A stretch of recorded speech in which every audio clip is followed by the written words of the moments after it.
Breaking news. YCP నుంచి టీడీపీలోకి వచ్చిన పాత దందాను కొందరు నాయకులు మర్చిపోలేదని ఆగ్రహం వ్యక్తం చేస్తున్నారు తిరుపతి టీడీపీ నేతలు. వైసీపీ నుంచి టీడీపీలోకి వచ్చిన కొందరు ఈ విధంగా లంచాలు దండుకుంటున్నారని ఆరోపిస్తున్నారు.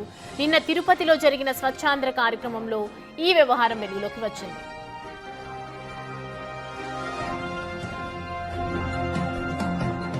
డిప్యూటీ మేయర్ ముద్రనారాయణ భవన నిర్మాణ పనుల కోసం పలువురి నుంచి డబ్బులు వసూలు చేస్తున్నారని ఆరోపించారు స్థానిక టీడీపీ నేత జేబీ శ్రీనివాస్.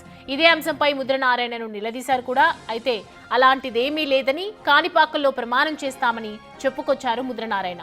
దీంతో మరింత కోపం వ్యక్తం చేసిన టీడీపీ నేత జేబీ శ్రీనివాస్ బాధితులకు ఫోన్ చేశారు. దీంతో అసలు విషయం వెలుగులోకి వచ్చింది.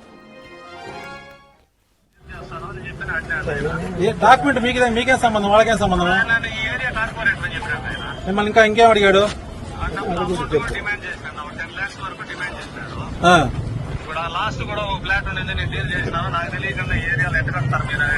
అవన్నీ అడగల మన కాణిపాకం సత్యం నేను చేస్తాను. సరే, కాణిపాకం సత్యం నేను చేస్తాను. నాకు బిడ్డలు ఉండేవాడు. ఇంకో బిల్డింగ్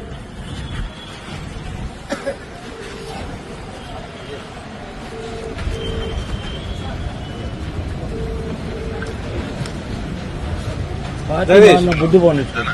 నీ దగ్గర నీ అపార్ట్మెంట్ ఎంత తీసుకున్నాడు డిప్యూటీ మీరు?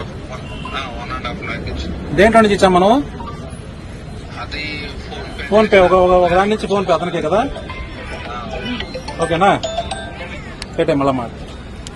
ఆయన చేసిన కదా నా అకౌంట్ లో చూడండి. నీ అకౌంట్ కి ఎవరు పంపిస్తారు? నీ తీస్తా చూడు. అర్థమైందా? నువ్వు పోయి మున్సిపాలిటీ వాళ్ళని ఇబ్బంది పెట్టేది. వాళ్ళు ఏదైనా ఉంటే బీపీఎస్ కట్టుకుంటారు. నువ్వేదన్నా చూడు, వాళ్ళు ఎవరు అడిగినా మున్సిపాలిటీ వాళ్ళు నీ పేరు చెప్తున్నారు. చెప్తాడా? నీకు పరువు ఆడిపోతుంది పూర్తిగా. మాట్లాడి పోయినా మా పార్టీ వాళ్ళ జోలికి వచ్చినా నీకు మర్యాద ఉండదు, గుర్తుపెట్టుకో.